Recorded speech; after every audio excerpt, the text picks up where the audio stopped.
Assalamu alaikum Kırgız eli. Саламатсыздарбы?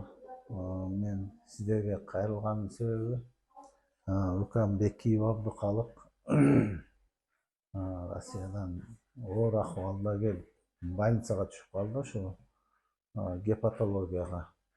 Анан ошого байланыштуу оорусу аябай оор экен. Анын үстүнөн бизге аз эле убакыт бар экен. Ошого тезтетип операция кылып оорун алмаштырганга үлгүрүп калышыбыз керек экен. Ошого убакыт аз болгондугуна байланыштуу элге кайрылам.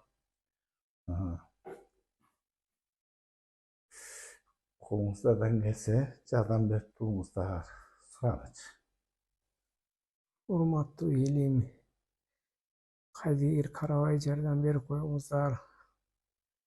Мен дагы ушу эл барган жактан жакшы болуп келейин. Оору мынчалык тез жаман оор состоянияга алып келишин өзү да билбей калыптыр, биз деле билбеппиз. Ошондуктан убакыт аз болгондуктан